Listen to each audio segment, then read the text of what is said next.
your rocks off, honey. Shake it now, now. Get 'em up downtown. Get your rocks off, get your rocks off, honey. Shake it now, now. Get 'em up downtown. Get your rocks off, get your rocks off, honey. Shake it now, now. Get 'em up downtown. Get your rocks off, get your rocks off. Welcome to the live LUF Lounge. Welcome, welcome, welcome. I'm sat next to the authentic, the unpredictable and the interesting Emma Daggers. Yes, we've been told that is what I am this week. And this is the informative, encouraging and motivated Mr. Yarwood. Great to have you. And we have got a diverse, interesting group of people who are from all over the world. Yeah. Whose backgrounds are really interesting as well. Miss Moodie and Claire up there is in Garth. But we're going to come to that, aren't we? Yeah, let's introduce our guests. So we've got Claire from Garth. I'll unmute you, Claire. Yeah. So, Why are you trying to be like all newsy? Just be yourself. Right, there's the first telling off. Apparently, I'm trying to be all like a newsreader. I've never done this before. Bless you. I look like a newsreader. I know. Authentic. Claire, welcome, Claire. It's great to see you. I love the background.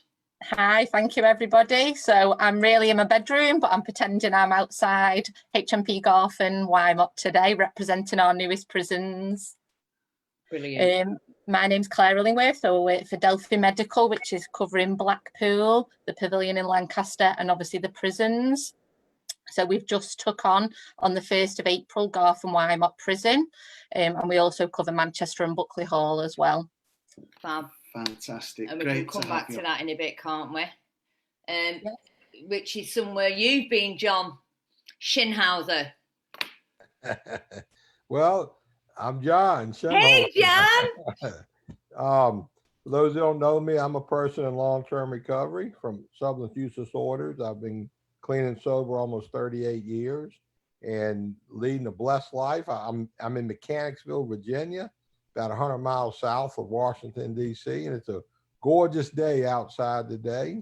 And I'm just delighted to be with you today. And you're going to hear more from me, I think, in a few minutes. Yeah. Great to have you, John. Great to have you in the house, John. And we've got Jane Moodie. Jane Moodie in the house. Yes, Jane. Hi, thank you very much for having me on as well.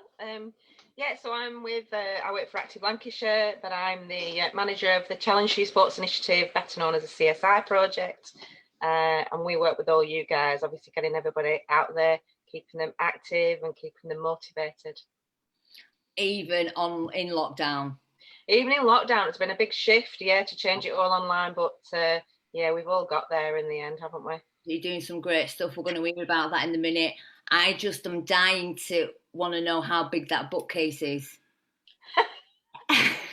Just fill the room. I'm telling you, just that'll show everything off. You want to see what I've got pinned up just so that sun stops shining through as well at the moment. Honestly.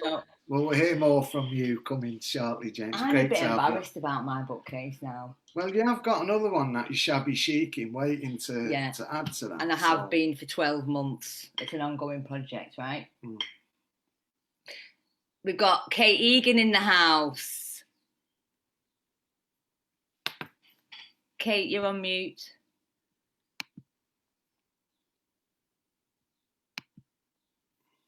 Sorry about that, guys. I thought Pete was going to unmute me. Hi. I need your permission. Controller.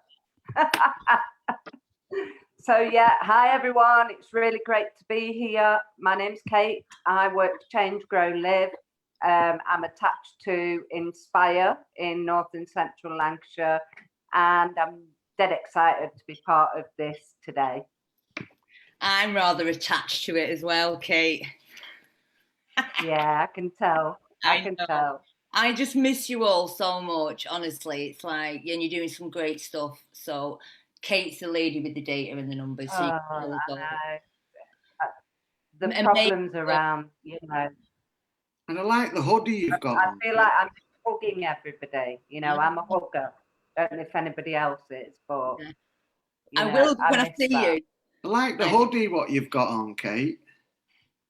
Oh, I got this when I did the recovery walk in Blackpool a few years back with Anne-Marie Ward from Favour, so it's Faces and Voices of Recovery. Yeah. And I still wear it now. I put it on to walk my dog today, and it's still on, yeah. We need to get Anne-Marie Ward on this. There's a lot of synergy here with the walk and Blackpool and McShin and Garth and Glenn and some of the guys from Wymot made a banner. They couldn't be on the walk, but they made a banner to go on that. Yeah. And I remember the very first walk I went to, John Shinhauser was up on stage. It was in Wales, and that was I think that was about 2011. I think maybe 2012. Yeah, they're amazing. Yeah. Oh no, beautiful. Shout out Anne-Marie Ward. Anne-Marie Ward, yes, we will get her on the show eventually. And what a walk we'll have if we're all unlocked by September. I know, all hugging and walking. We look like a right lot of wrong uns, don't we? Yes, it'll be fun. I can't wait. I just can't wait to hug everybody. Let's introduce our Glenn, our very own Glenn. Hey, you all right? Yeah, I'm Glenn. I'm team leader for Red Rose Recovery in Central that covers Leyland, Skem, Chorley and Preston, and also an advocate for Lancashire User Forum. And that's where I started off. And what should people do, Glenn? So people should share so that it reaches the wider community. I've been emailing somebody from America this week that was on the show last week. So the more that you share, potentially can reach the people that might need the support or information that they need. So press share. Yeah. You know, last week we had 10,000 views. So in the space of 1 week,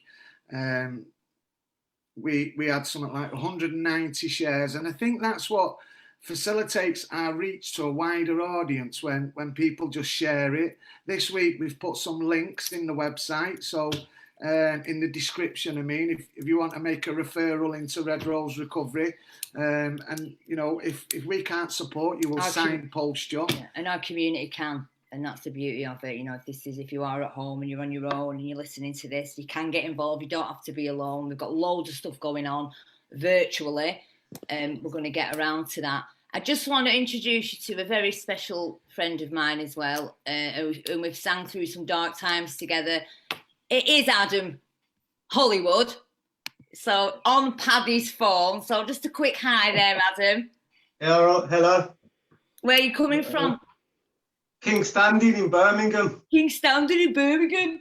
Shout out to Birmingham. Shout out to Birmingham Massive. Welcome. Welcome. We're going to go straight into John, Adam, but then you're going to do a bit of music for us, aren't you? Okay. No problem. Brilliant. Cool. Relax. Enjoy yourself. And it's really fun, isn't it, really? It's like when we're doing main shares or when we're in a room full of people at a LUF, it's like a nervous energy, but you bust through it. This is a different nervousness, isn't it? It's like, but you're not, you know, we love you, Adam, and you in the fold, you're in the family. Talking of family, John Shinhauser. Want me to take it away? Yeah, baby. All right, cool. For those, you know, I'm John. I'm in recovery. You know, I was thinking, you know, how do you share for 15 minutes or so and cover almost 38 years worth of fabulous blessings in recovery? It's just so hard to do, and we're a world apart. You know, we're going through, we're experiencing an international crisis, COVID-19.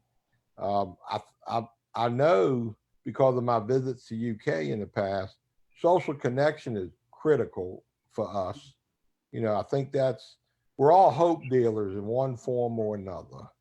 And there's no better way to carry that message of hope than in person, you know, because those newcomers, people who need to hear that hope shot, they crave that personal connection, especially in a correction environment, a jail or a prison. And I spend a lot of my time going inside of jails and prisons. I live for that. And I know the people in jails and prisons, they like getting us in there as much as we like going in there. So old timers, people who've been around for a while, you know, we have money for laptops and iPhones, and we can connect virtual reality, but the new people still struggle with that. So I hope this message reaches people. You know, I got clean in 1982. I was in the Marine Corps.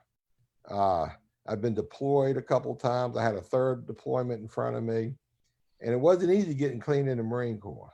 But I had a choice. You know, the colonel said, I'm either going to go to the brig or I'm going to go to rehab. Now, keep in mind, I'd been arrested 12 times by the time I was 23, 4 times in foreign countries.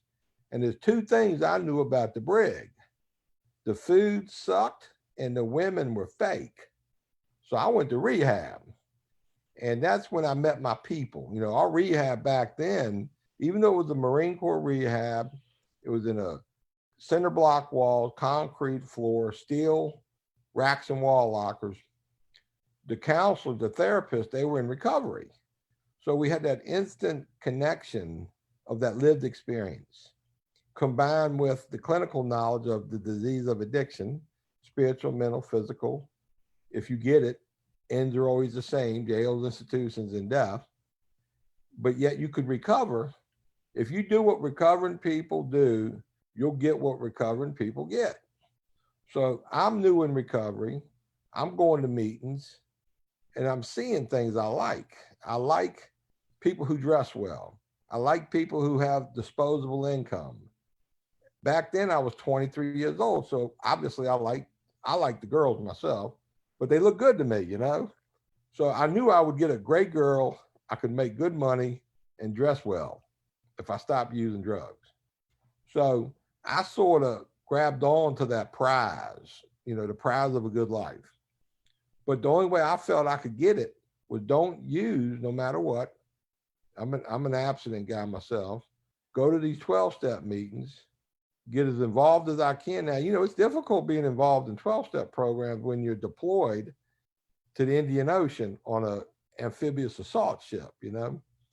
But that's when I learned that if I put half the energy into chasing my recovery, like I did chasing my drugs, I would be successful.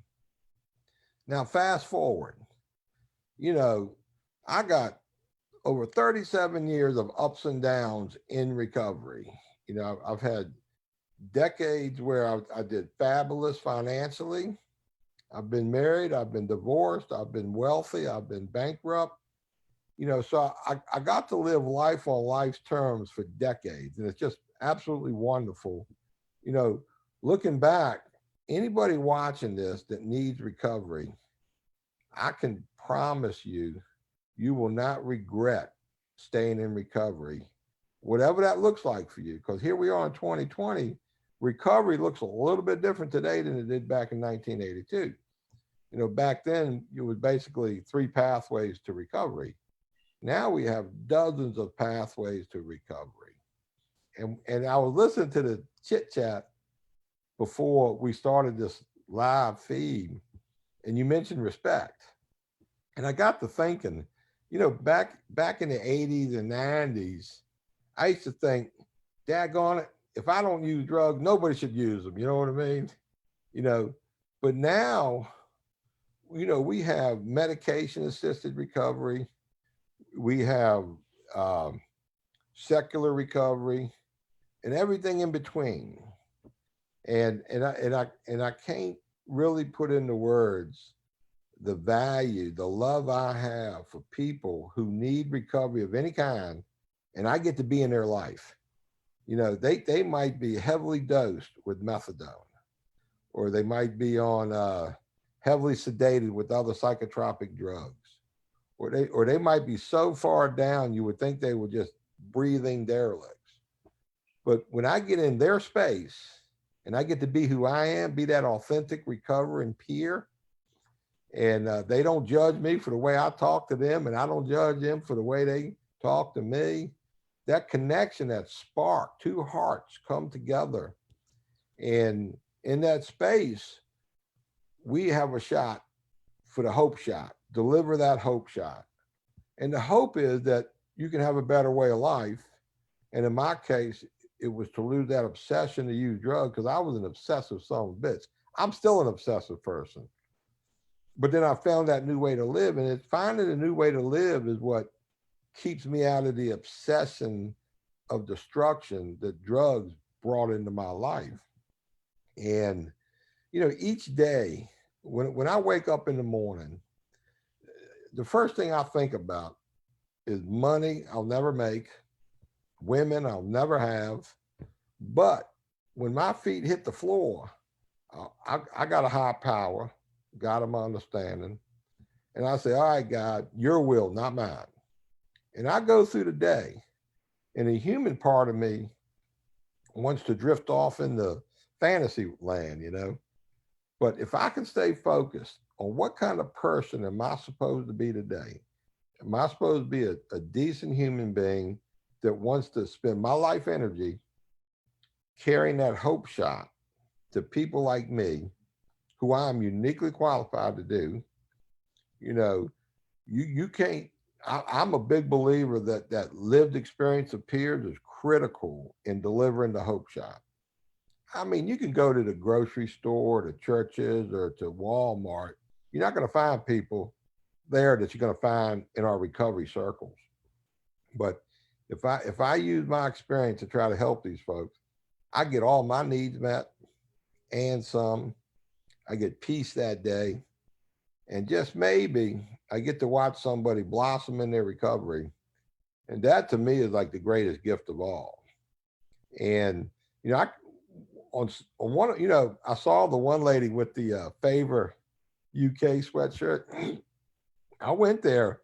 We went on a recovery walk in Wales. It might have been 10 years ago. I forget how long ago it was, but that was like a bucket list item I didn't even know I had. And then my last trip back, that prison shot, I think I spoke at that prison. And to this day, I'll get people Facebooking me, hey, you met me in prison in England, you know? And, you know, that's kind of what I live for, stuff like that, you know? And don't get me wrong, it's hard being in this space, you know? Those of us that are in this recovery space, like Peter and Emma, and I'm assuming the folks watching, is, you know, every day my phone rings, somebody died, somebody didn't make it, somebody went to prison. So we still, it's almost like we're in a space that there is going to be a lot of death, a lot of mishaps, but there's so much recovery. And if we, the recovering people, don't do this work, who will? We can't leave it up to the special interest criminal justice people, because all they're going to want to do is build more jails and prisons. The social workers, God bless them, they're wonderful, but even the clinical world can't really fix us.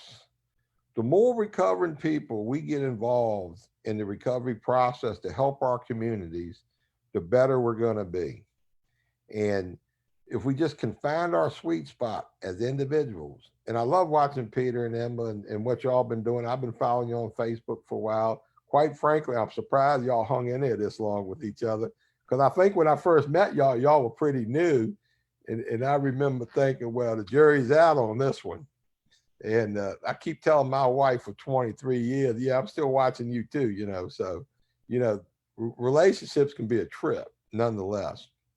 But, you know, reconnect and being on this live stream, being part of this process tells me how small the world really is, but yet how big recovery really is. And I find like-minded people all over the world, everywhere I travel. And a recent quest of mine is to speak in a jail and prison in every state in America. And I started a few years back. It just became my bucket list item. And I was well on my way to all 50 states till COVID-19 hit. But I've been to over 40 states speaking in prisons. And I mean, I never thought when I was a little boy that I would grow up and my big dream was to speak in prisons. You know what I mean? It wasn't on my radar. You know, how do you get like this? You know, 38 years ago, I'm doing drugs, not caring if I live or die. And now I'm living for that opportunity to carry that message of hope. And even though I'd rather do it in person, because I'm just that kind of guy that likes to be in front of people, you know, but doing it on Zoom like this, virtual reality, talking to you guys, my friends, and recognizing, like you showed a lot of pictures with me in the beginning. I bet I knew a dozen of those people. I can't remember their names, but I remember their characters. And then I remember the sweatshirt, the UK favor sweatshirt. And I remember the picture of the prison. And it's like, yes, we're connected. You know what I mean? We're still there in spirit and love and heart. We got the same mission. We want the same outcomes. It's like the world, in the recovery world, we're coming together. Even though the rest of the world might be going, you know, like a shot duck penguin or something. But, you know, if you're new, and I imagine people will view this video in the future. If you are new, and if you're struggling with addiction, man, give yourself a break. You know, it's going to be okay. If you can stay clean or work the program that the professionals and the recovering people are telling you to work, whatever it looks like, if you are reducing the harm you're doing, you know, let's say you're a bad alcoholic or a bad opiate addict, if you can reduce the harm you're doing, do less, hang out with people in recovery, chance to get this thing. And you do not want to miss that opportunity to live life on life's terms, being happy, peaceful, and serene with this illness that we have. So, you know, I got to pinch myself sometimes. Is this real? How in the hell does a guy like me stay clean this long and do this well? You know, is it going to end? Yeah, we're all going to die one day sooner or later. But I figure, you know, I got a few good years left, you know. Oh, by the way, I got my UK H&I shirt on too. I wore it just for the cast here. But, you know, and if you know me, you know I like to talk, and I'll go on and on and on. There's no end to me. Funny like you should mention that. Yeah, I'm like the internet, you know what I mean? You can't get to the end of it. I know. Thank you so much for inviting me to be part of this. Well, and John, you're always a part of, because I remember about 6 years ago, I think it was Damien who trained me up to train the trainer for the coaching that we totally got off you. Mm-hmm. And we trained thousands of coaches up, hundreds of them. And one of my bucket lists was to get into the prisons, into Wymont and Garth, to deliver. We bought it off Emerging Futures, but then they said they was giving it off you guys. You written it. But so this is what John says all the time. Massive props to you. You know, this is what John says all the time about it's to be given away. You know, when we start getting into all that corporate, it's mine, that's when we lose the hope shot. You know, I love what he said about we're hope dealers, because that's it. That's the word, isn't it? I'm a hope dealer. And you know, in order to share that hope, you've got to hit the share button. So if there's 50, 60, 70 people watching this, do somebody a favour and hit that share button. Because we don't want 10,000 people to see this. We want 20 or 30,000 people. And irrespective of I know that might attract some unwanted attention into my life from my previous shenanigans, but I don't care. I'm less interested in that. Yeah, a true hope dealer has no anonymity. Remember that. Yeah. And that is what we did with the LUF. You know, we kind of went right out there to even the point where I think it was Matt Southwell. We love you, Matt. Had labelled us the Happy Clappy Crew. I was mortified when he told us. He said, yeah, that's what we know you as, the Happy Clappy Crew. I was like, oh my God. Do you know, I'd like to be known as the Happy Clappy Crew every day of my life if I could get up and be known as something like that. But, you know, there is, you know, John, you was a massive part in a lot of guys' lives, and just to put that call into you yesterday and you're here on tap. It's like if we call, you know, any of our providers and they're here on tap, it goes to show how far we've come in the last 10 years of working together. It goes broader than that, because when we found out he was coming over to the UK, we was able to get on the phone to the governor of Wymont and say, look, we've got this guy here, and you need to open your doors of the prison to expose him to some of the guys in there. No, what we'd done strategically, so we had actually trained up the coaches. You came to deliver the certificates, didn't you, John? I did. We gave out a bunch of them. And just for the record, when this COVID lifts, I'll be more than happy to come back through UK because I still need to get to Ireland. I've been to Scotland, UK. I mean, Scotland, Wales, and England, but I haven't been to Ireland yet to speak in a prison. But I'd like to come back through and speak in Ireland somewhere, but I'll come back to your community as well. So, well, you've got a seat around the table anytime. Are you hearing that, Claire? Claire's nodding her head. Claire, yes, Claire. We'll have him in go. HMP Garth. And I know Karen Brown will be up for it as well. And I know that. But just to tell Mrs. Shinholzer there as well, we'd be more than happy to come over and stay at your house, John, like Stevie D did. Yeah, absolutely. The door is open. But my wife, I'm going to bring her with me when I come to Ireland. Yeah, I'll do. She's actually a McDade from Donegal. So her father immigrated from Ireland. So we got roots in Donegal. So Celtic roots. Oh. Well, you know, there's pure doors that would open for you when you land in the UK anyway. I think who was your little chaperone? It was one of Stevie D's. Oh my God, Stevie hooked me up with this newcomer guy. I don't remember his name, but I had a blast, man. We had 5 days of windshield time, man. I know. I love windshield time with new guys, you know what I mean? I live for that shit. Hell, I got 6 newcomers in my yard right now, you know? Yeah. So that's like watching little kids open Christmas presents, you know what I mean? So I forget the guy's name, but it was fabulous, man. I'd do that again in a heartbeat. Yeah. Winning hearts and minds and changing lives, to absolutely. Just on the McShin Foundation, just give us a quick update where you are, because it's all commissioned over there, isn't it? Yeah, McShin is basically it was a recovery center that me and my wife started. We started it 16 years ago in a 56 square foot office, 1 desk, 1 door. And fast forward, and we didn't have no money or funding either, you know, but fast forward, we're in a 15,000 square foot recovery center.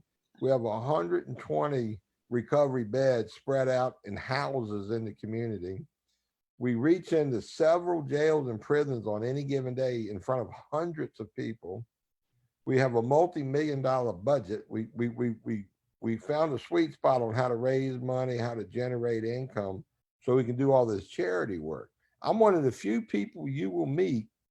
I don't have to beg or kiss butt of agencies to get funding. We actually produce something of great value that people want to come to and give us. So maybe next time I come over, first of all, send a half a dozen guys over here so they can see McShin. I'd love to. And of course, we got space for a couple folks at our house, but you know, if they want to rough it, we can put them in sober living, so it's free, doesn't cost no money. But if you spend a few days watching how we operate, what we do, like Stevie D came. I know. Some people from Cardiff came, Winfred Owen came, and Sarah Vale came. So we've had multiple people come and look and see and take it back over there and you know, do similar stuff.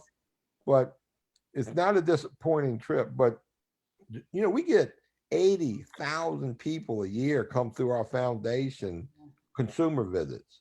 You know, we do events in our parking lot. Sometimes we get 3,000. Tell us how many people you have at a barbecue.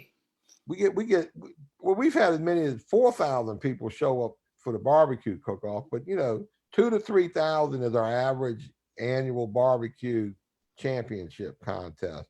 But we do events. I mean, we do a weekly event open to the public, whether it be a book signing, a care talk, you know, some type of special event. We're big into special events. See, we're social people. We want to have fun.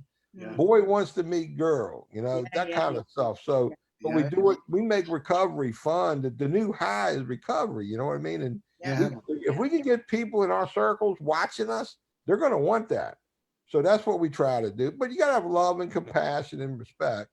And you got to have a hope shot. You got to have a hope shot of the hope dealer. Yeah, but I'm a hard hope shooter. I'm not a softy, you know what I mean? I'm not the breath feeder, you know what I mean? I'm more of a foot up your ass type kind of guy.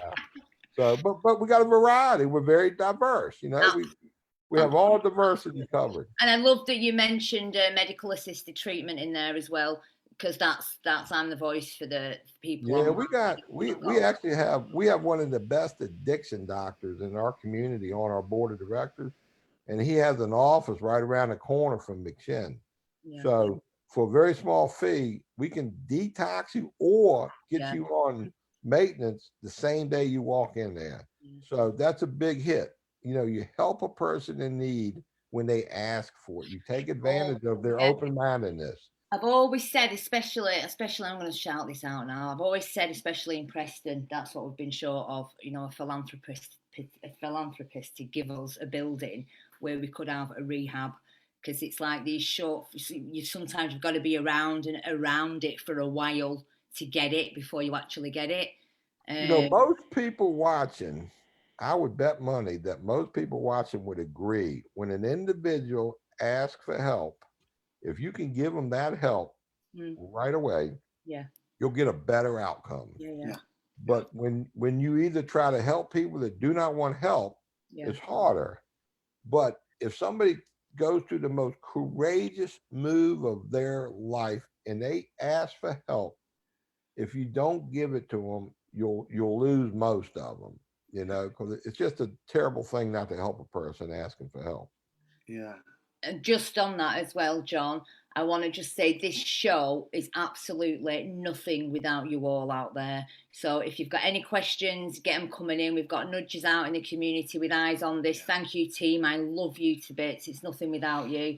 There's people out there that can answer the questions. Pete's got a mic, a speaker in his ear as well for questions out there coming in. So if anyone has got any for John, then ask away. Don't forget, hit and share. I kind of want Shinny on the show now to be saying like, share. Because there might just be someone somewhere who hears something that can change their life, because that's what I get out of bed for in the morning, to change my life. Even though we're on social isolation. Now, you and me are going to start falling out about who can talk the most, John. Yeah, but I would be sharing, but I don't know how to talk on one of these and share at the same time. So Okay, so can we get nudges out in the community to be sharing this? John, have you got a McShin Facebook page? We do. Oh my God, you guys will love McShin, MCSHIN.org. On our homepage, we got a ton of video content, but on our Facebook page, hell, we got, I don't know, 7,000-8,000 followers on our Facebook pages. We got pretty good following. So we need to like and share this to the. Have you got a McShin Facebook page, John? Yeah, just put it on. I like this and share it. Yeah, but you can. I think you can like and share too, and we'll get things crosswired. But we know we got a lot of virtual content coming out every day out of McShin too. So you know, not everybody's a 12-stepper. They want something cool. Like this is a cool talk right here. You know what I mean? It is. And we're going to do it in 2 stages, aren't we? Because I knew you'd be like this. So that's why I said to get you back. when I spoke to you, we're going to get you back next week. Well, you told me bring a guitar player next week. So I'll go down to the local detox and see who can still play guitar and bring them up. Absolutely. Next week, we're taking over. We've got a big provider in the UK called Change, Grow, Live. They're the biggest. And we're taking over their social media page next week. So our reach should be, tripled next week. So we'll have you back on then, John. But stick around, because we're going to go to Patrick now, aren't we? Well, Patrick and Adam and Paddy. Adam and Paddy, our Adam. Hey, I'll tell you, we've sang through many a dark night, Adam, haven't we, love? We have indeed. Yeah. And where are you from again? Birmingham, King Standing. King Standing. King Standing. King Standing. Shout out to King Standing. You've got, is Paddy in the house with you now? Yes. Okay. Come on, Paddy, let's have you up front and centre. So remember, guys,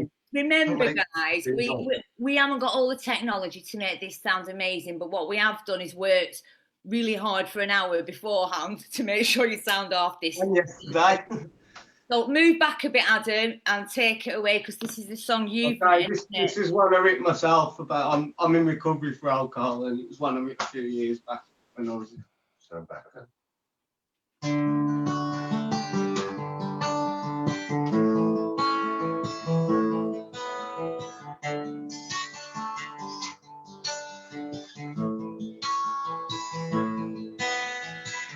He's not been working. He's been going so for certain. I has to wash his clothes by hand, 'cause he lives in fancy land, signing on the line once a fortnight, sleeping through the hours of daylight, hoping someday good luck will come his way, 'cause he's given up looking. He's not been eating or going to his AA meeting. Does a day for cash in hand. That's what it's like in Betsy land, signing on the line once a fortnight, sleeping through the hours of daylight, hoping someday good luck will come his way, 'cause he's given up looking.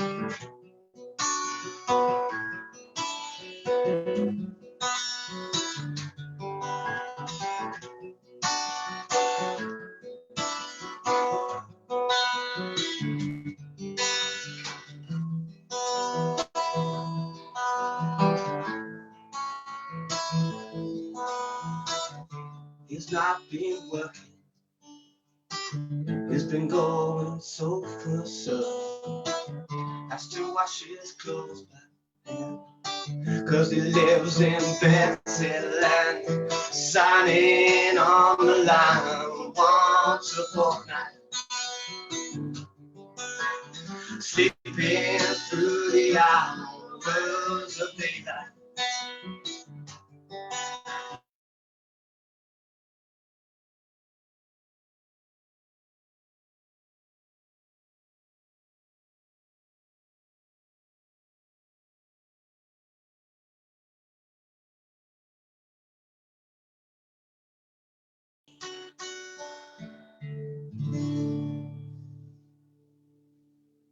that's that one.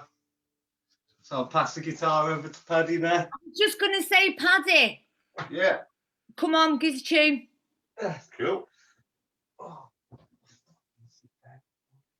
Like, you just look like you've got a music studio going on there. I have. We might have My own little bedroom music studio. Oh, yeah.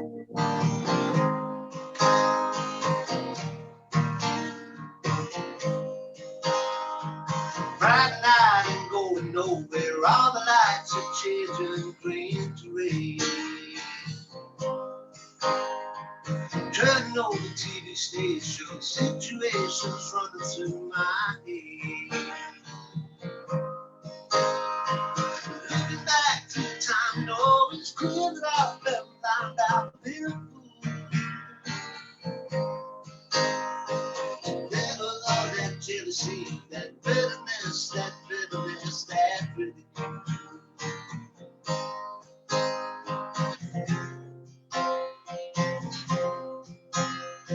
Saturday, I'm running wild, and all the lights are changing from red to green. Running through the crowds of pollution, chemicals are rushing in my bloodstream. Only wish they could be, oh, I see it all so clear out in the brain. To tell you how I really feel, it went to something that these things I feel. If you want it, come and get it, crying out loud. Look that I was, even you were, and the rain down.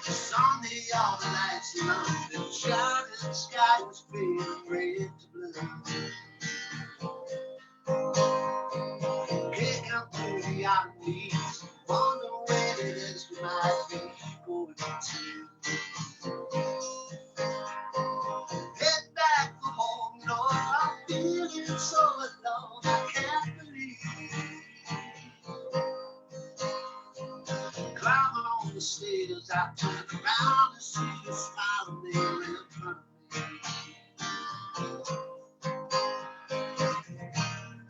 If you want it, come and get it. Cry out loud.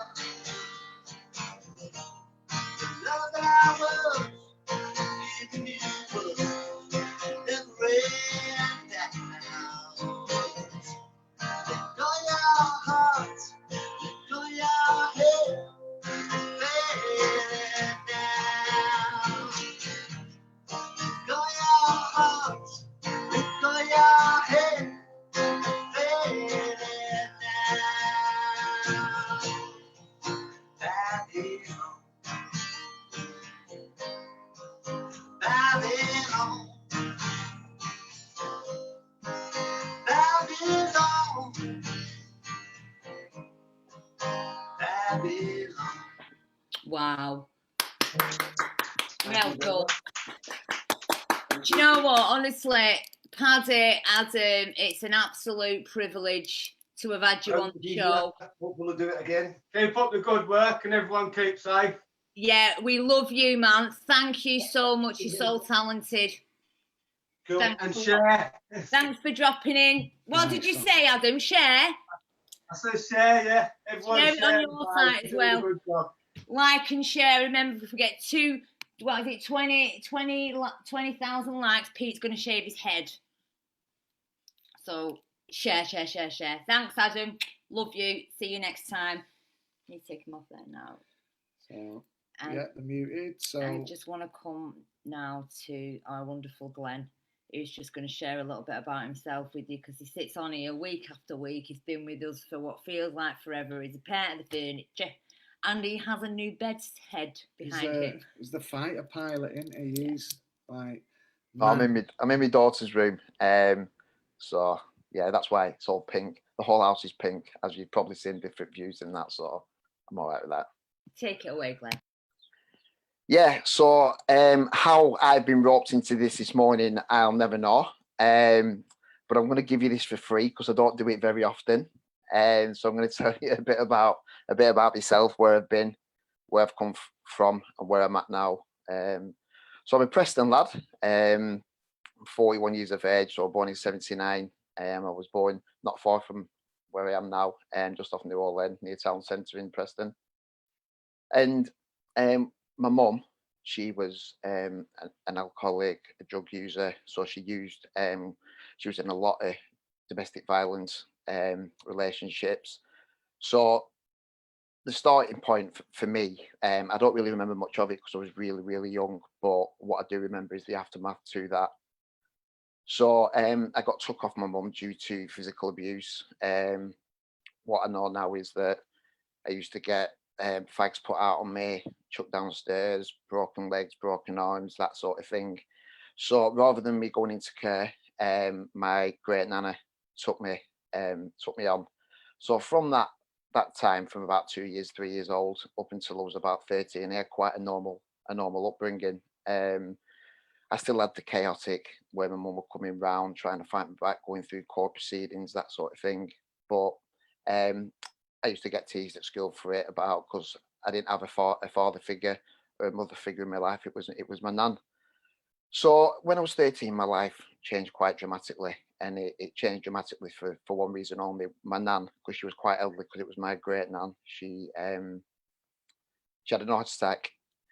So at this time, my mum, I say she was quite stable at this point compared to what she was like previously.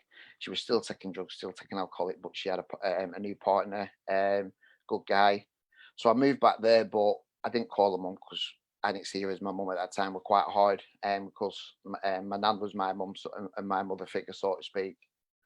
So anyway, I went back there because it was a case of either that or going into care, one of the two. So I went there and I stuck it out, and I had a decent life up until. So I'll paint a bit of a picture. Because of the crime and my mum's associates, a day in my life was coming home from school, going into the living room, loads of people there from organised crime, gold, drugs, you name it, it was there. And I'll never forget what one of my mum's associates gave me a 2 ounce gold chain. And I was only 13 and I went to school, and I thought I was really cool at school because I went with this gold chain on, and I thought, yeah, that's the life I want. That's the life I want to be. Money. So that was going on for about 4 or 5 years. And then usually the police was at my door 24/7. Armed police, bus raids, due to the chaotic lifestyle my mum lived and a partner. So it wasn't unusual for police to come to the door.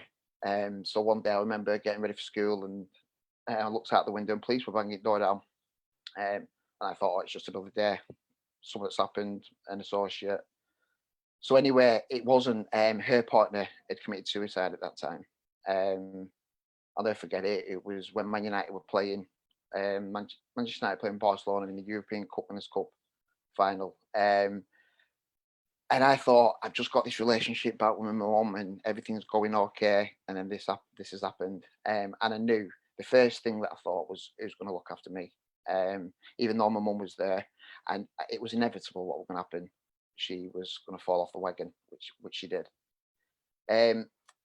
So, because I was that close to going into care previously to that, the fear around going into care, and because of the crime and the things that I'd seen, I started to commit crime, petty stuff, shoplifting, and bits of this. And it wasn't because of choice; it was actually due to feed myself. And I don't want to paint the wrong picture, because sometimes some months it were good. I went on holidays, nice clothes, but then other months I'd have to go and steal my tea. It was up and down like that. So that carried on up until I was about 17, 18. And what I didn't mention is when a partner committed suicide, I don't know if anybody knows this, but he was Irish, and they don't go to a funeral directors. They stay in the house. So at that age, we had a coffin, a dead body in the kitchen. So it was a bit of a surreal experience. So I didn't want to go home. So I started taking amphetamine, ecstasy, that sort of thing, just to stay out at night, because I didn't want to go home. So that carried on, and then I went into the club scene, and I was still living at home, providing for myself. And I had nice things from my gran, and also due to the fact that my mum was, it wasn't her, but she lived that chaotic lifestyle with organised crime, that sort of thing. I had quite nice things growing up. So when I was 17, 16, and I left school and I started to, I could provide for myself proper then, I got a partner, and I got a job, because the crime that I was committing, I couldn't justify where that money was coming from. So I had to mask that with a job. And it wasn't a lot of money, but back then, I used to have money under my pillow, that sort of thing. And the image of that lifestyle of having nice things got the better of me. But what happened was my ex-partner, she got pregnant, and I thought to myself, I need to get myself out of this lifestyle. So I had some money put away. I bought my own house, and moved in. And like I said, I had the best of everything. I had cars, money, gold, and it was all material stuff that was important to me. And then I found out that my relationship had brought down due to her cheating on me. And my head, the description, the way I describe it, is fell off. And because of this image and these values that I held, as in, don't ask for help, it's a weakness, vulnerability, I kept all that to myself. And I couldn't cope. So what I did is I isolated in the house that I had. And it was a bit of a blur for that next 12 months. But because of the associates that I had from my mum and her friends and her partner, I moved somebody in that just because I was lonely. And I can say that now, but at the time I didn't want to say that I was lonely, and the fact that I wanted company. And in that 6 to 12 months time, it was a blur. But what I do remember is, like I said, I had nice things, and I remember waking up one day in 12 months later, and my house was just empty. It was just empty, and I'd lost everything. I'd sold everything. My so-called friends wasn't around to be seen again, and I was back to this. I was back to square one. I was lonely again, but this time I didn't have anything. So I ended up doing what I knew best and committing crime. But this time the crimes got worse. The punishment got worse. The consequences got worse, and I ended up doing a robbery in 1999, and luckily for me, I got it dropped to a theft. But because of the seriousness of the robbery, I ended up going to prison for it anyway. So I went to Lancashire Farms in 1999, YOYs, and I got out, and I thought to myself, I'm never going to go back to prison again. So I changed the people and the areas that I went to, but I was still doing it. I ended up falling back into that crowd, and I ended up in a club in Preston, and it was for that respect, and it's mad how the values of respect, it was that to fit in with these people, and I ended up in a club, and I ended up where this lad, my so-called friend, chucked 50 tablets toward me, and I didn't know why he'd done it, but what he knew that the police was coming towards us at the time. And I was with my new partner at the time, and she was pregnant with my second child, well, the third child, sorry.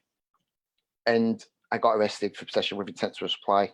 It wasn't even mine, but the madness of it is my loyalty wasn't to my partner who was pregnant; it was to my friend, because of the values that I held about. Don't be a snitch, don't be a grass, this and that. And I ended up serving 2.5 years in Lancaster Castle, and then the next 10 years, I'm not going to go into too much of it because we've not got enough time, because I'd need about 10 shows to go into it. But what I will say is that I've been to prison that many times. I don't know how many times I've been. That's not bragging about that. I'm quite embarrassed and guilty about where I've been.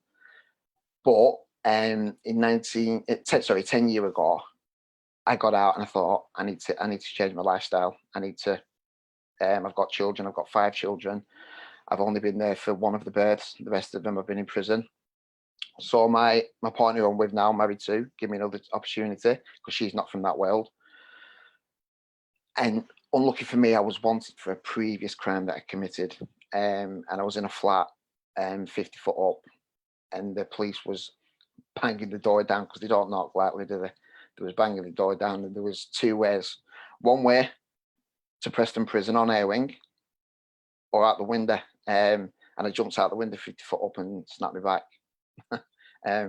Stupidness, the chaotic lifestyle that I was living at the time. So I ended up in Preston Prison anyway, with a plastic cast from my neck down to my knees. Being told that I'd never walk again. I did get back on my feet.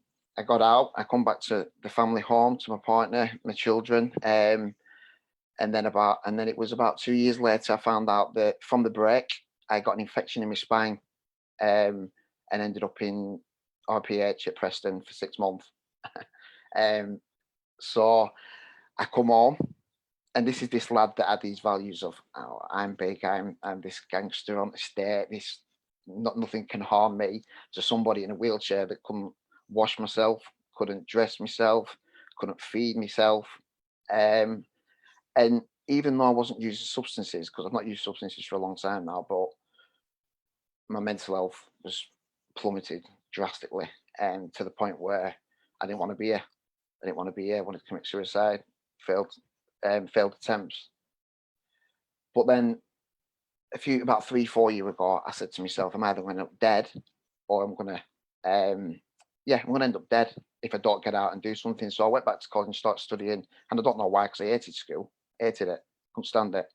But what I found was I was around normal people, and from that, I started volunteering Red Rose 2.5 years ago, give or take, and people believed me, and I had a skill set where people said, "You're really good." I didn't believe it, but people believed it, And I volunteered for 12 months. Jobs come up, I didn't go for them. And I remember speaking to one of my work colleagues who I work with now, and he went for a job before me because I didn't believe that I'd get it.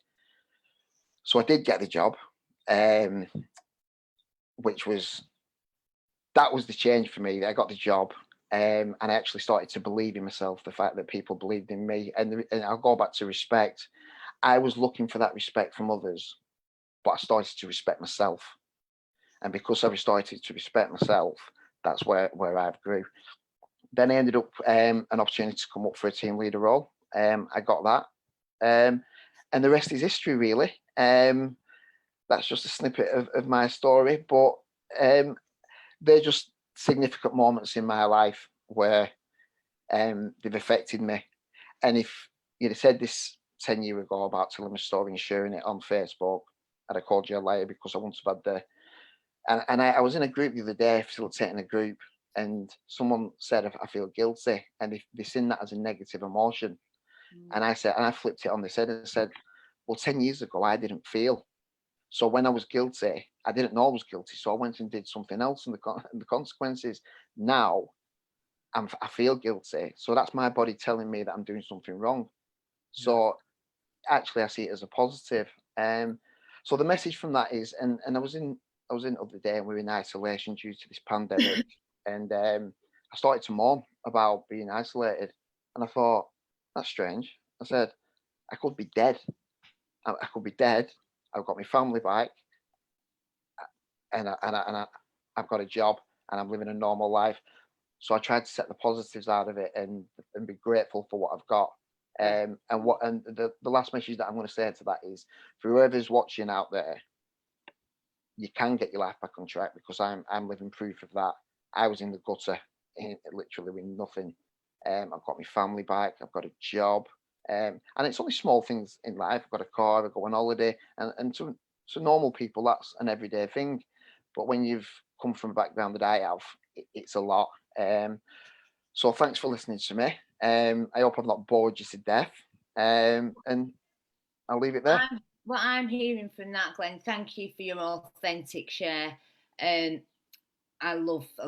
just love your authenticity. What I'm hearing from that is that all the outside objects didn't matter back then, and when you got the inside sorted, the outside things came. Yeah. Which you do value now because you've worked for them. Yeah. You know. Definitely. So we've got, because you're such a valued member of the team, we would like to present you with your bronze speaker, fearless speaker badge. And I just want to say that look on Glenn's face is saying, what, bronze? No, I will deserve a platinum. I'm only joking. I've got Scully in my ear saying, give him the bronze one, give him the bronze one. We know you are definitely qualified for the platinum one. So you've got the platinum speaker, fearless speaker, and that's coming over to you. And I will try not to shout. Right in my ear. In Emma's ear. So Thanks, Glenn. I don't think it takes courage, it takes strength to bear all. It does, it really does, whether you're in front of 100,000 or just a laptop, when you're bearing your soul like that. So well done. And you know, people need to hear stories. We are our stories, aren't we? But we are not. That's not all we are. Moving on to what is going on in the community, because I know we've got things going on in the community over Zoom with Red Rose, and we can come back to that, Glenn. But Jane Moodie in the house with all your books. We've got Kate next. Sorry. I wanted Kate to come in afterwards. Okay. Jane. I don't want to start a fight on here. All right, let's. I think this is what they meant when they said it's unpredictable and it's authentic. No, I'm not going to argue with you two. Definitely not. But there is, I just think there's something valuable in what has been heard already. How getting around people and that interconnected people, being with people, was a big part of recovery. However, in these current climate, we can't do that. We are socially isolating. So there is things going on over Zoom and on a digital platform. And I know CSI are doing some great stuff. So Jane, do you want to tell us about that and what you've got going on? I do, but can I give a shout out to the team first? Because if I don't mention all of them and I only cover one or the other, I will be in such trouble afterwards. Because you're not done that whole stuff, aren't they? Yeah, you've When you're mentioned shouting them out, tell them to share it as well. Yeah, they're all. We've got the watch party going on our Facebook as well. So they're doing what they should be doing. So they're all messaging here. So what they should be doing. Shout out. You should be doing a shout out. Big shout out to Paul B, who's obviously running. Paul B in the house. We love you, Paul. Hiya, Paul. Christy and Dave. Christian, we love you. Hussein, John and James. John and James. Oh, I've been watching it. John and James. I've been watching James's TikToks with Leanne. Yeah. Oh, love her. Love you guys. And then we've got Gwen and Tamazin. Yes, Gwen. Yes, Tamazin. Yes, my girl. I want to look like that when I grow up. Oh, yeah. Blinking egg. So that's some work in there, isn't it? Definitely. No, I'm doing CrossFit at the minute, but I'm not. I don't look anything like that right now. Do you know what she's telling us though? Tammy's telling us she's not doing any gym work at the moment, so that's a natural physique. That you know, I'm not having it, but that's what she's telling me at the moment. You look fantastic, girl. And then my last ones, I've got Darren and Neil. Neil, who's just recently become a dad, last Saturday actually. Oh, congratulations. And then our last one, who's been an absolute star to get all our activities online, is the big Jacob. As you know, Jacob's been with yourselves with Red Rose as well. And he honestly has been an absolute superstar, because when all this obviously came about, it was suddenly you stood there, aren't you, thinking, oh my goodness me, how do we now get everybody still being active, still being positive and communicating with each other? So the first thing that we sort of sat there and did was get the WhatsApp group going, you know, the chit chat group. Yeah. With nearly about 80 people on that chit chat group now. And as you said, Emma, the other day, if you miss going on there, you've 1,200-1,300 messages, haven't you, to start? Oh my God, I just couldn't. I had to leave only because I didn't feel like, because I had so many others going on as well. And it was getting to the point where I'd come in and there was 400 messages. And it's like, I'm never going to catch up. But we advise everybody to mute, because it just goes ping, ping, ping, ping. Oh, good. Yeah, but it's been fantastic, because what's happened has been that some natural leaders come on and people have started volunteering and they've taken up that role. So they've set their own little challenges on there. They've got little bingo group session going. They've got so obviously some of the Zoom, the here and now, they all branch off and do the Zoom meetings, etc. So you've got some emerging futures. There's something yourselves as well. So that's really good, where they're all encouraging one another to go out there and join in with the groups to keep them socialising with the people. So that's been absolutely fantastic as a chit chat group. And then obviously our timetable, I think that we threw ourselves into about 48 hours of absolute pressure on just to get everything shifted, from using our tutors that are out there normally delivering the sessions to getting them out of the comfort zone, suddenly saying, please do some recordings of yourselves to get these activities, and we need to get them online. So there was a lot of learning from the beginning, because that wasn't something they like to do. I don't know, I suppose standing in front of a session, isn't it, delivering it to people, but then all of a sudden having to film yourself and then get that out there. But they've done an absolutely cracking job. And again, it's just been that partnership working, you know, as Pete and Emma are always pushing about as well, aren't you? It's very much about, if it hadn't been for some of those other organisations, we wouldn't have been able to get set up as fast as we did on those timetables. So that's going to be really good, because that's going to be all shared, and all the live and all the sessions are going to go through the New You Facebook page as well. And then they're going to come through the Inspire Facebook page. And we've got a new social activity with Andy Toyton from CGL on a Wednesday night that's going to be... Yes, tell us about that. Well, that's going to have, so there's going to be a bit of bingo, there's going to be a bit of singing, some little bits of challenges, and then just general chit-chat that's been going on. So, yeah, that's just going to be a fun evening, really, something a bit different. So if you don't want to sit at home, then get yourselves linked onto that on a Wednesday night. It's on the partnerships, because we have had to adapt the way that we work. We've put a shout out to the providers, some of the bigger, more better resourced organisations, because we are quite small in Red Rose Recovery, and they've been really forthcoming around sharing policies, sharing the best practice, the top tips, because lots of our guys, as you articulate brilliantly, have been shifted over to a real, a new way of working. Some are really out of their comfort zone. I called it a phased approach. I phased our approach, because the first phase was, like you said, Jane, to get the team onto the digital platform without being too self-obsessed with looking at yourself and then picking yourself to bits, because that's inner work, isn't it? That's not an easy thing to do when you're working with an addict who's been so critical over the self and spoken over critically all the life. To say, can you just host this Zoom? It's like, So that in itself is hats off. I see you, because I know how tough that's been for our own team as well. So they've really had to step up, and it's been interesting as well. You'll find the same with your team, won't you? That all of a sudden you've learned new strengths in your teams, and some of your team members you probably thought had those strengths all the time have actually found weaker areas at the moment, areas that definitely need to be developed on. So there's already almost been like a shift in the balance in the team as well. Some of those that have really stepped up, who you'd have thought, wow, where's that come from? You're sort of really quiet normally, hidden away, and all of a sudden, I can't get them off social media now. It's like James and Leanne on TikTok. Honestly, I so look forward to seeing that, though. We need to do a TikTok. Because they're the things that keep people's mental health focused, aren't they?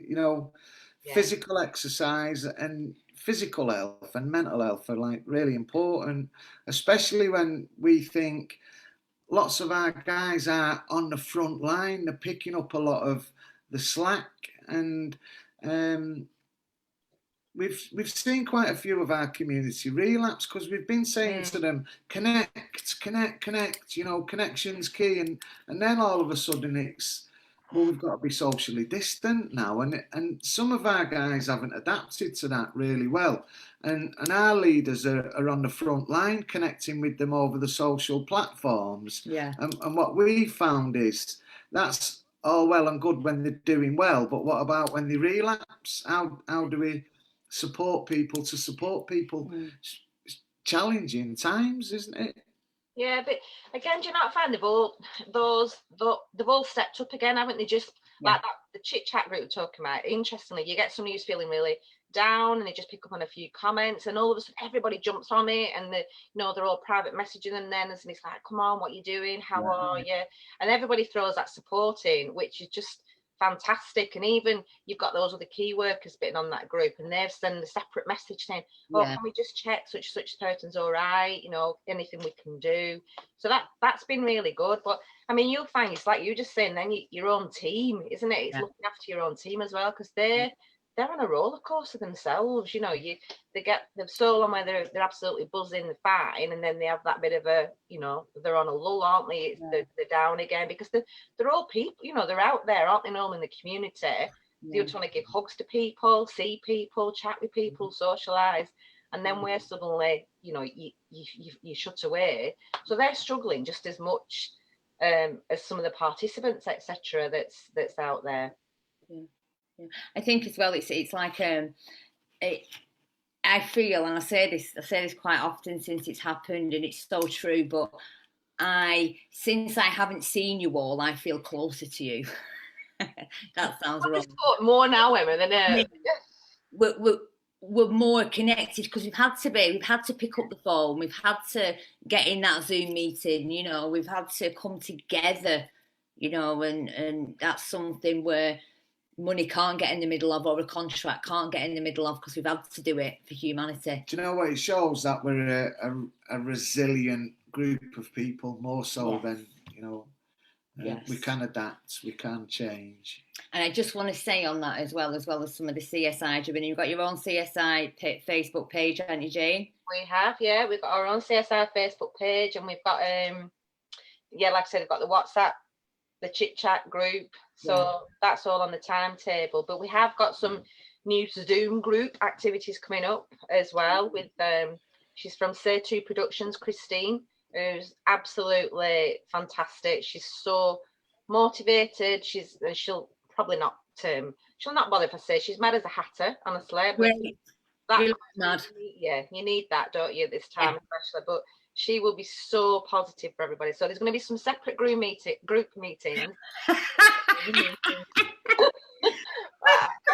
we do a blip and then come back on that whole group meetings? Yeah, group meetings. You mean grooms? You meant Zoom. I'm trying to rhyme with Zoom, all right. I love you, Jane. So yeah, that'll be really good. So they'll be doing some motion dance work, and then she's also going to do some nutrition, 6 weeks of nutrition talk. So that's all about eating the right foods to build up your immune system and fight infections, etc. But she does it in a fun way. Yes. So those are all new. That's going to be coming up. Nutrition's really important for our immune system. What you eat, you are what you eat. I'm just realising that now. She's massive on all this about balancing the gut, all this bacteria in the gut. She's absolutely brilliant. She just puts it across so well. So that'll be really interesting. Those. And how do you access some of that? Because just say someone here's, I'm interested in that. How would I find out a bit more? So that again will be on our timetable, which we can share again, and I know you've been sharing it for us as well. So yeah, we'll make sure all that's shared again. I'll send it back out to Glenn, and then he can also help promote that, can't you, Glenn? Yeah, of course I can. Of course I can. Anytime, Jane. Anytime. And then the bigger one that's coming up for us. As we have the old school sports days normally. Yes. So obviously a little bit of a problem running those, and we thought, right, what can we do to get all the organisations involved and still do their usual competing against one another? Is it competing? Complimenting. Friendly, they're supposed to be, isn't it? Yeah, it's not competitive because they're not competitive at all much. So we've called it the Lockdown League. Yeah, the Lockdown League. So the organisation, they come on, there's 8 different activities. It will be live. It's on our page, but then it's going to be streamed the same through New You and with CGL. And they'll all have these 8 individual activities to do. Once they've all done the activities, they've gone to a leaderboard. So let's just say it's 1 to 12. And then those will be split up into bronze, silver, gold. So your gold will then compete against each other for your first, second, third. And then are we in that? So yeah, Red Rose can get a team in. So that will be going out. Jacob's busy sorting all that out to get the promotion work. So the entry forms will be going out. So look out for that. It's called the Lockdown League. Right, so loads of addicts competing. Oh my God, are you ready for us? Oh yes, definitely. You'll we will win. So yeah, but the good thing about it is, won't have to be where you're all like. We all know Alicia House, and I'll give a shout out for Alicia House. Carl will be on there already, waiting to take that top spot. So the thing is, because they're in the group, it doesn't matter if you want to be individuals. We're going to pull people in individually, so they can still represent, say, Red Rose. But come on as individuals and do those activities. Not going to be a problem. We're going to get around all that so that everybody can still compete. So that's going to be really good fun. Is that one? So yeah, just look out for that. That'll be really good. Brilliant. I just want to, just while you're mentioning Team Jane, a massive shout out to the team, the Red Rose team, and my New You team as well. I know Lorna has got a few people fed today up in St Anne's. I know that there are 17 hubs around Lancashire with Crossgate Church as well. So if you are struggling for food, there is hubs out there that you can get involved with. I think Liz Lund is out there in the community, and she's going to put some links onto the page as well around if you're in St Anne's or not. Lorna managed to get a couple of family members in St Anne's some food the other day, and it was really needed. and the council have hubs as well. So, Yeah. you know, if you're struggling with anything Don't have like to that, struggle. on the information link, we've got our website link, Yeah. so you could just go on there and ask a question, fill out a referral or a membership form, and we'll make sure you get directed to the relevant places. But thank you for that, Jane, and I love the team.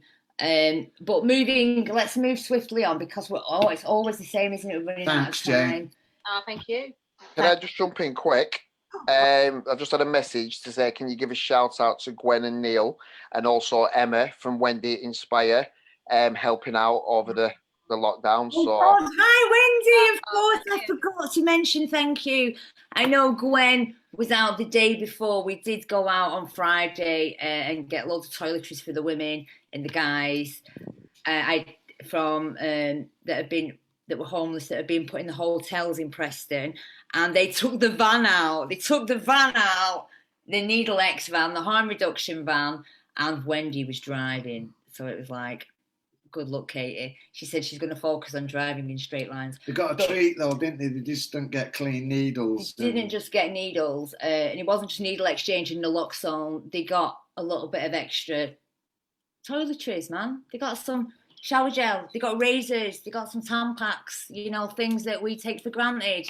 So we bagged them all up in the Needle X bags, you know, like we didn't have any other bags, so we did that. So Wendy, you know, I love you. Gwen was great, she was out the day before, and this is real teamwork. That's where it's really at. And can I just thank everybody who's watching? There's around 50 people watching live with us now. And just say, please hit that share button, because we want to really get a message out as far and wide as possible. You are not alone. Thanks for watching, and hit that share button, guys. Yeah, we need to see Peter with a bald head. 20,000 shares. I don't know where that's come from. You? That was last week. Oh, is it? Yeah. It's not a running total. Yeah. It's not a running total. You will be bald. Let's just bring, talking of Wendy and Inspire, let's just bring our very own Katie Egan, the legendary Katie, in to give us an update on where we're at, Katie. Yeah, sure. Welcome. Wow. I tell you what, I've been blown away listening to everybody, from John at the beginning, who actually brought me to tears, to Glenn. I have to say, Glenn, while you were talking, Wendy was sending me little messages saying how proud she is of you, and I just wanted to pass that on. And I suppose talking about Inspire, North and Central Lancashire. So the theme for today is about respect. And before I talk about anything else, I've got to talk about the team. So we're still open, we're still working. I respect more than anything else what I've seen from those teams is a can-do attitude, the resilience, that there's people that, you know, I never thought I would kind of see stepping forward, that are absolutely taking the bulls by the horns.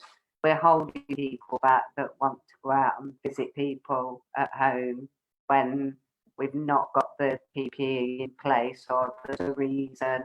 So our service has changed phenomenally within just a few weeks, as has everybody else's. We've had our national team. We've never felt so in contact with. We've had to redraw everything that we deliver. So we're still delivering lots of harm reduction interventions. Our needle exchange service is still up and running.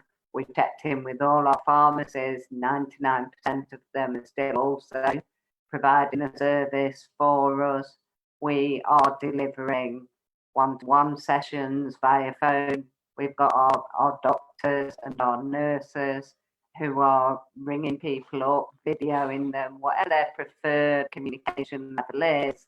That's what we're doing.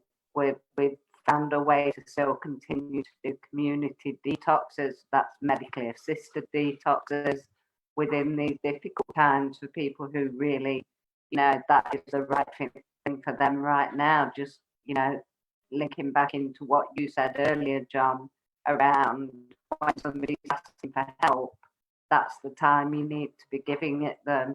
And that's what we're doing. That's what we're endeavouring to do as an organisation. And it chokes me up a little bit when I think about, you know, the people that I'm spending my time with. By the way, you know that advert, we're living on Teams. Oh yeah, living on Teams, as are the rest of our management team. And I have to give a shout out as well to our very special volunteers who've been wanting, willing, and actually badgering us to stay involved in providing a service at this time. So if anybody needs anything, we do have a Facebook page, we do have a Twitter page. All our opening hours for our sites can be found there.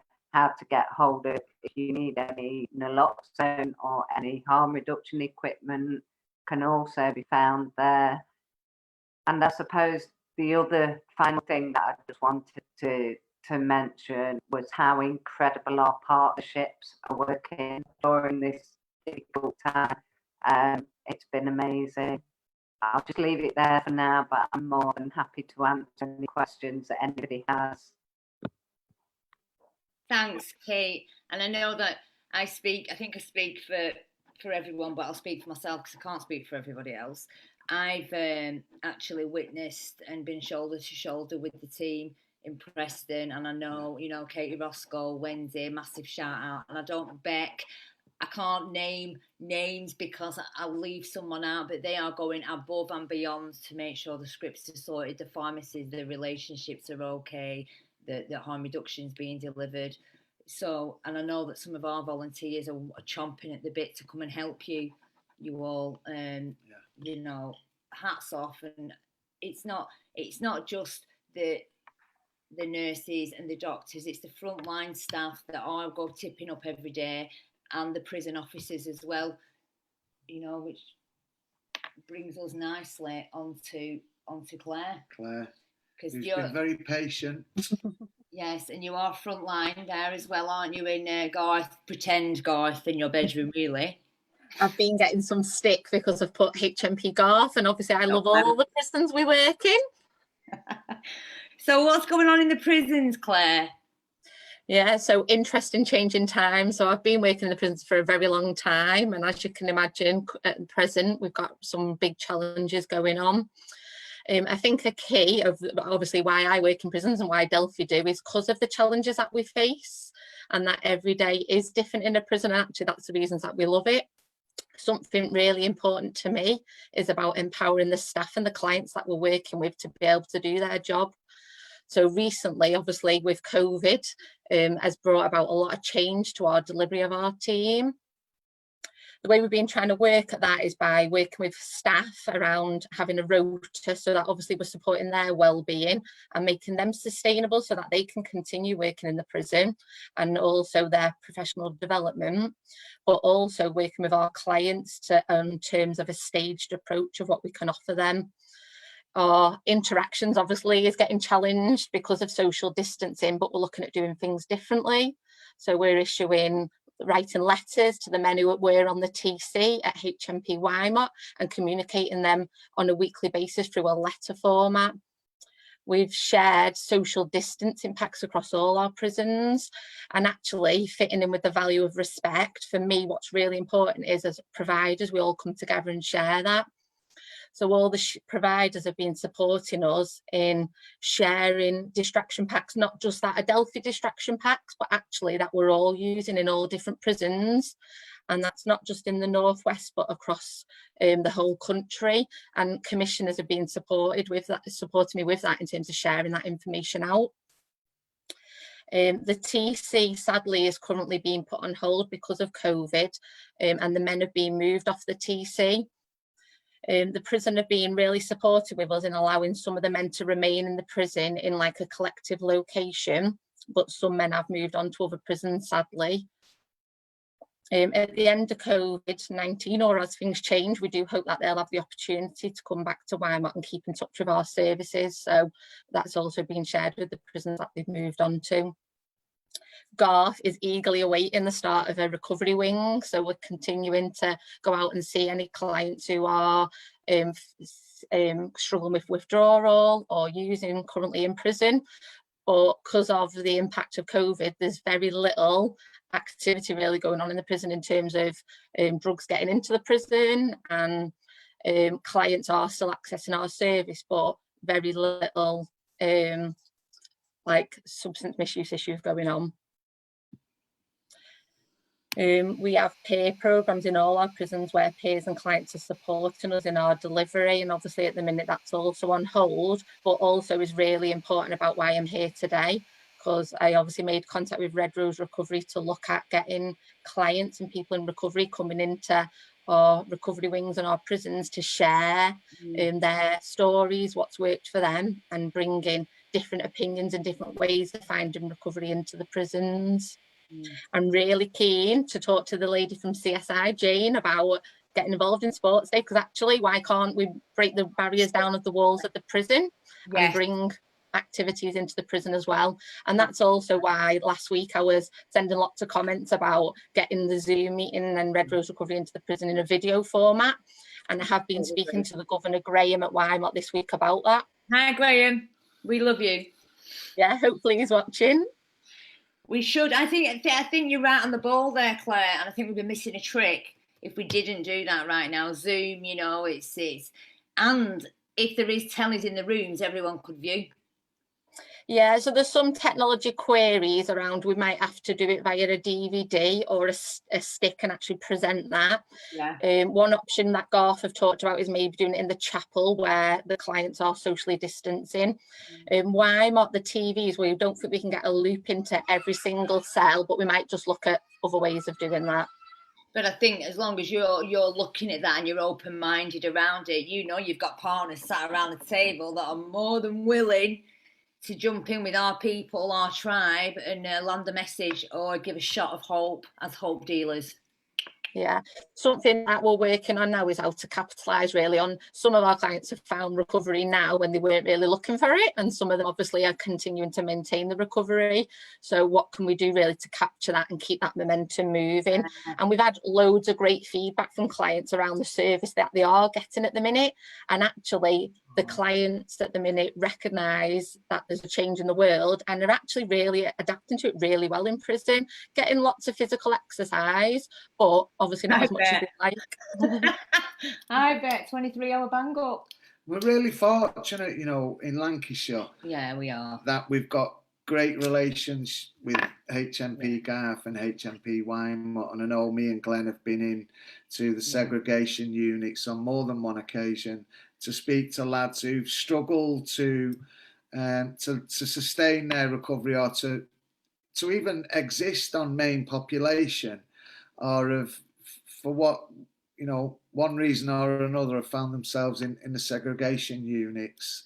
And, you know, I just think it's worth acknowledging the great work that goes on inside the prisons, because sometimes I feel like they're the forgotten service. You know, they don't get to the front of the shopping queues when other services are, you know, prioritised. The prison staff don't get that. And when we went in and seen what there was, some of the work that was going on, we come away really humbled, didn't we, Glenn? You know, because the psychoactive substances, what had hit that population, had really made a dent in some of these men's lives. And we went in there and come out thinking, you know, the work that's going on is fabulous on the pipe units, on the TC, and just on the normal wings. Yeah. So if we can, you know, somehow improve that partnership with all the other organisations we work with. Yeah. So the programme on the TC on a Thursday will be focused around bringing recovery into the prison and opening the doors to recovery. Awesome! What a great opportunity in the middle of adversity lies opportunity. Glenn, did you have a question? I've got a couple of comments that I want to read out. Firstly, I want to echo what Peter said about the great work that goes on in the prisons and stuff like that. Obviously, Wymore and other prisons that I've been into give me an opportunity. Obviously, I've been away from drugs and crime for 10 years, but I still never thought I'd get the opportunity to go into prisons and stuff like that, and they give me that opportunity, and I do a lot of work with Wymore myself, so I just want to echo that. Secondly, Stephen Brown's on the chat saying that, John, are we going on a road trip, all the lads in Preston and Blackpool, to go to America? So yeah. And thirdly, Claire, is there any news around the prisoners that are potentially getting released? Because I believe that there's over 4,000 people due to be released due to this pandemic. Yeah, so I've had some information off the regional drug strategy governor around that. So within the northwest, we were being informed that for Cheshire and Merseyside, there was 8 men identified that fit the criteria. And in Lancashire, there was 2 men who fit the criteria. It's mainly been women who have been identified who are either have got babies in prison with them or are due to give birth while in prison, that they're being looking to be tagged on release. I think that what we've done with all service providers, and CGL were part of that partnership, was shared information on any men that were due out within the next 6 months. We've shared information about them to make them aware if there was any further steps made by the government to release people, they'd be the people that we'd be expecting to be released earlier. There's not a lot then really that's been released due to it, is there?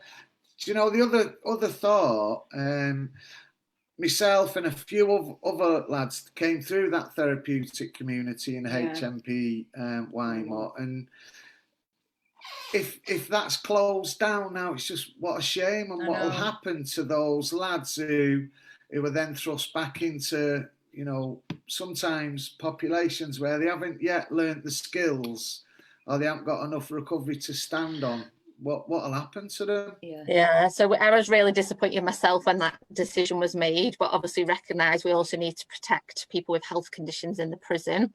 We identified that we wanted the men remaining in the prison to move to a location to be together and be able to support each other, and that also allows our staff to still go on to that unit every day and speak with any of the clients that are having issues, but also offer that pen pal service where we're writing to them as well.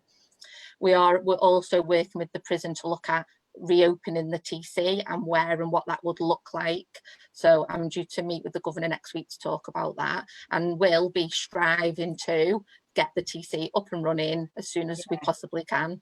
Yeah, I was just thinking visually then of Wymore. So I remember when I went in to deliver the coaching, the TC was its own little unit, wasn't it?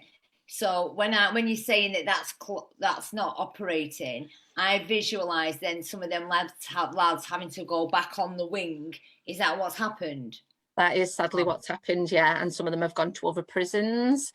So the wing that you're talking about is called K-Wing. So that wing was purposely built to deliver the TC and obviously has some really good facilities. So we will be hoping to continue on there in the future. And had some great successes as well. Can I just say that, because this is quite important, we don't want to lose the TCs in our prison system. They are a really valuable means for people to get well. And I know we've lost Garth TC. Yeah. And, you know, can I just say, if any of the guys out there or anyone watching this has been a former resident of a TC in prison, can you contact me or Glenn? Because we'd like to hear from you. We'd like to put you in touch with Phoenix Futures, who are undertaking a review of the TCs, because it's really important that we keep hold of those therapeutic communities and we evidence that lots of guys do well as they come through them. So please get in touch with me or Glenn, and we'll put you in touch with Phoenix Futures, who are undertaking that review. And where are them numbers? Are they on the website? To undertake. If someone can put them in the chat, my number or my email address, and they can contact me. So if you tell Scott or Liz to put it on there. Liz, if you can get the numbers out there, Peter And and I Blaine. It'd be really good as well for them men to, if they're interested and are in a recovery service currently and are interested in coming back into the prison, that the governor's really supportive of allowing that to happen at Wymot Prison. Yeah, He is, isn't he? He is, isn't he? Yeah. He's a good one. And we'll put them through some speaker boot camp training and support them to do that, because it is really, we, you know, when we brought John in there, he had a transformational effect on quite a few of the men. It is a part of like the recipe. And he's all, and he look at you here tonight now. I want to add something. You know, one thing I noticed all across America and UK, when we go into these institutions, these prisons, it seems to me that people above us obviously are making the policies.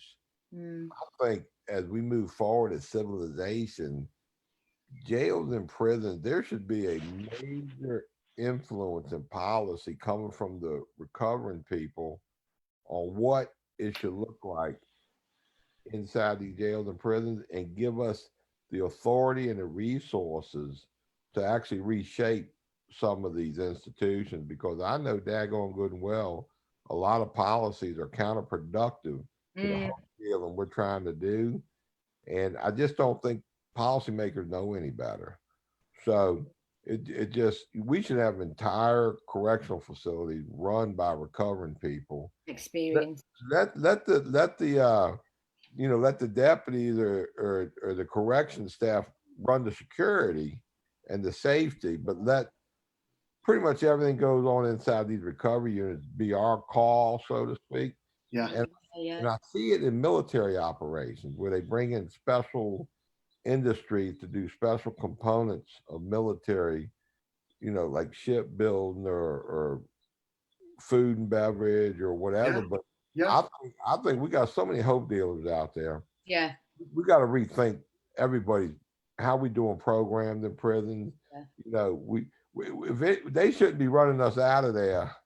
You know, if anything, we should be running them out of there, the way I see it. But And what a perfect opportunity to actually colour outside the box now and to reshape policy. This is the perfect opportunity. Well, also be mindful that I believe 80–90% of prison population suffer from trauma first anyway. ACEs, yeah. The very nature of corrections re-traumatizes people. So I just seen too many good recovery programs in too many jails and prisons not to be obvious that's the way to go, to include reentry too. You know, that's got to be part of the deal, you know, reentry. Yeah. Reentry. So a lot of work to be done there. Yeah. So Claire, we're going to be on you now. Yeah. So we have recovery peers as part of our program who are current serving prisoners, and we are also, like at Buckley Hall, we have prisoners who sit part of our team, do a lot of the work with the clients who are using PS, and actually get a really good uptake in people wanting to access the service. We also look within our company and other companies, obviously, to employ people who are in recovery. So Acorn support our delivery at Manchester and Buckley Hall. Yeah. Yeah, I do feel, I must say, I do feel like to get Acorn on here. I said that today. You did, yeah. I said that today. I just thought I'd look really good if by you pretending said it was my idea. It was my, what matters is that it's all inclusive and everyone has a seat around the table. So I do feel like in Lancashire we're really fortunate to have a voice in system design. I know I do. I know I've got a voice, and I know my people have got a voice as well. And a seat around the table. And a seat around the table, designing systems. That's not nationally, that's like just, I know I have where I just am in Lancashire. Who knows if we go wider that we would have, you know, like America. That's relational as well, though, isn't it? We've got good relations with the people, and we've worked hard to build that. Because that's what it's all about, isn't it? It is relational. Life is relational. You know, it's like when you die, you're not gonna think about what you did at work or what about your car. It's the relationships you build along the way and who's sat around you. And just don't know. And my favourite ever band is the Foo Fighters, and I do know that they have got that Adam is in the house and he's going to play us a little tune which is all over at the minute. Is that right, Adam? I'll try my best, yeah. David Grohl is my hero. I just want to say, while you're getting ready, Adam, if there are any guys out there in the audience, hit the like button, hit the share button, any questions, keep them coming in and we will try to get them answered as fast as possible. If we've missed anything off or any shout outs, time's up again.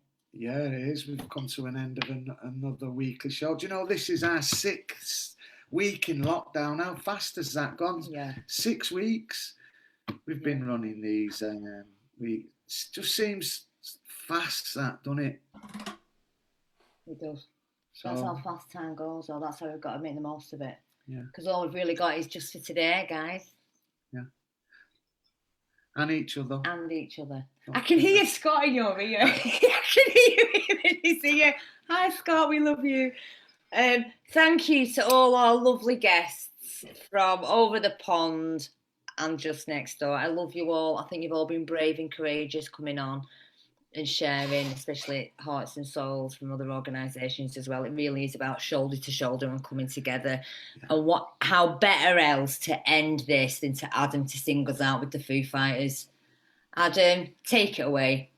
Cheers. Thanks again for having me on. I'm a bit nervous. What's going on? Enjoy it, man.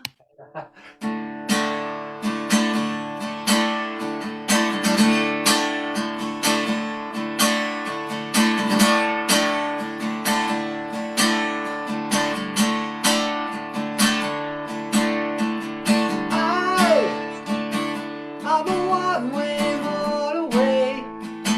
I'm the one that guides the way and follows you back home.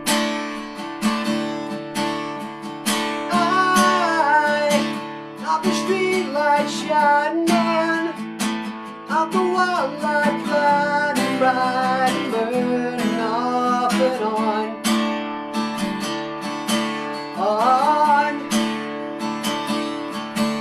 It's times like these you learn to live again. It's times like these you give and give again. It's times like these you learn to love again. It's times like these, time and time again.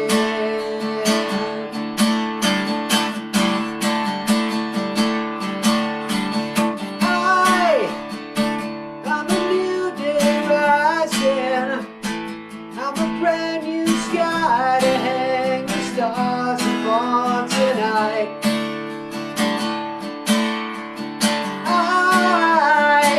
I'm a little divided.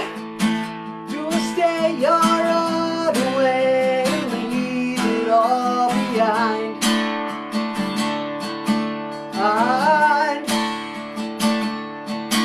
It's times like these you learn to live again. It's times like these you give and give again. It's times like these you learn to love again. It's times like these, time and time again.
times like these you learn to love again. It's times like these, time and time again. It's times like these you learn to live again. It's times like these you give and give again. It's times like these you learn to love again. It's times like these, time and time again. It really is times like these that you learn to love again. And you are our very own David Grohl tonight there. Adam, you was amazing. And if you want to check out, they've rose to #1 with a lot of other people singing the same thing, because it is times like these we've learned to love again. I think that was really appropriate. Yeah. Adam Chadwick in the house. Thank you, everyone. Thanks for having me. Thanks for having me. We're going to sign off for tonight. And we look forward to next week. Adam, are you going to play us again next week? Oh, I can think about it. Think about it. You guys got a busy schedule. Do you know, I just love, we can just phone people up and they'll come on. And it's like, you sound so much better tonight. You've tweaked the phone, haven't you, to what we found last time? Yeah, there's a magical setting where it changes the sound for you. I think it was great the way you was mentoring the other Adam as well on how to do that. I thought that was lovely, that Adam. And what he'll do, he'll come on next time and mentor someone else. Each one teach one. In this digital era we're in. Oh, God. So, back to what Jane said, to the amazing teams, all the teams that are on Zoom at the minute. If you do want to know what Zooms are on the timetables that Jane was talking about, get on the website. Everyone's number's on there. Thank you, Glenn. Thank you, Claire. Thank you, Adam. Thank you, Jane. Thank you, Kate Egan. And thank you, McShin. Where's Shinhauser? He's had to go. He's just he needed to run. All right, okay then. So, okay, fantastic. It's been lovely to have you in the house because it is really intimate, isn't it? You're in our space. So I'm always very privileged to be in your space as well. Yeah. We're in each other's houses, aren't we? Yeah, we are. And reading Jane's books. So Glenn, thanks for sharing your story. We know that was quite it's quite emotional listening to the emotion come up as you shared. So thanks for that. Do you want to take us out, Glenn? Do you want to take us out, Glenn? God, do I have to? Did you say? Do I have to? No, I'm only joking. Yeah, so I just want to thank for all the people behind the scenes, because it's not just the people that come on here, it's also the community, work colleagues and volunteers, and that's all through all organisations as well that's supporting this platform. And like I said last week, and I've said it I think nearly every week, that this platform reaches the wider community, to the people that potentially come to treatment centres, because of vulnerability, disabilities, that sort of thing. So it's a massive platform, and thanks for letting me share my story, even though I only got roped into it today, but never mind. And Lorna inspired me last week when she come on to share her story. So I think that we can all dip our toe in and where it makes us feel a bit uncomfortable. And just on the point of respect, it's about, and I know we were talking about it today, Pete, about respect and where that value comes from, about being non-judgmental and things like that. And that's what's helped me grow personally, and I know that can help other people grow. So I just want to round it off with respect. Respect to all of you. And everyone else watching. Yep. Respect. We love you, and we'll see you next week. Peace and love. See you later. Bye. Bye-bye. Bye, thank you. Bye. Gotta stop the stream. So.